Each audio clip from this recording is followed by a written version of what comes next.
o eleitorado insatisfeito com o governo Boric, que teve que votar pela primeira vez obrigatoriamente, também quis dar um voto contrário ao governo atual, né, que é um governo que tem muitos problemas. Eu acho que a derrota da Renate Hara se desenha primeiro a partir do governo Boric, que foi um governo bastante errático, e foi um governo que se elegeu a partir do estalido social do Chile de 2019.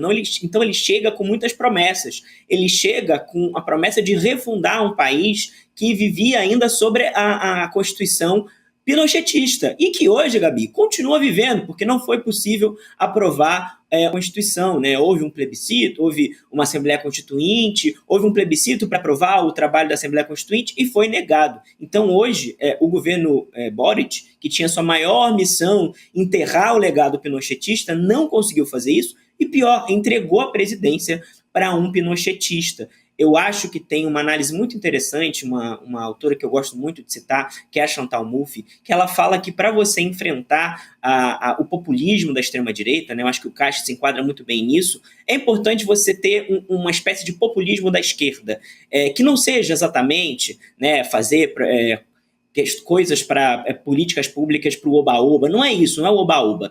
É você criar um povo e você mobilizar esse povo a partir de pautas muito importantes para a esquerda, né? E é você evitar uma tecnocracia, que foi uma coisa que marcou o Chile por muitos e muitos anos, né? O governo dos tecnocratas foi o governo do Pinochet, né? O Pinochet criou essa ideia de tecnocracia para poder disfarçar que vivia sob uma ditadura. E o Boric, para parecer uma esquerda limpinha, para não se igualar à esquerda, à old esquerda latino-americana, ele tenta aí ser essa esquerda arrumadinha, né? Que veste paletó com camiseta, né, que se faz de moderninha, mas que no fim das contas o resultado foi que não conseguiu mobilizar uma população.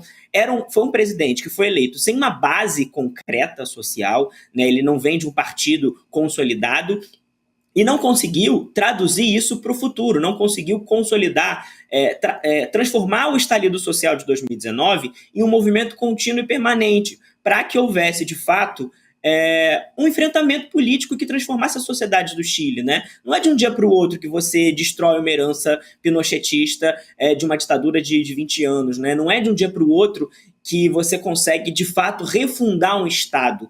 E eu acho que, talvez, por uma certa arrogância do Boric, das pessoas próximas dele, de acharem que eram muito modernos, muito inovadores, muito criando uma nova realidade, eles acharam que conseguiam fazer isso do próprio jeito e sem, de fato, mobilizar uma sociedade. E, quando chegaram ao governo, viram que não era bem assim. E, ao invés de fazer um enfrentamento também no governo, por muitas vezes recuaram e fizeram acordos que diziam que não iam fazer, tomaram medidas que eram contra o que a maioria da população organizada queria. Então, foi um governo que faltou ouvir a sua base e faltou também construir uma base.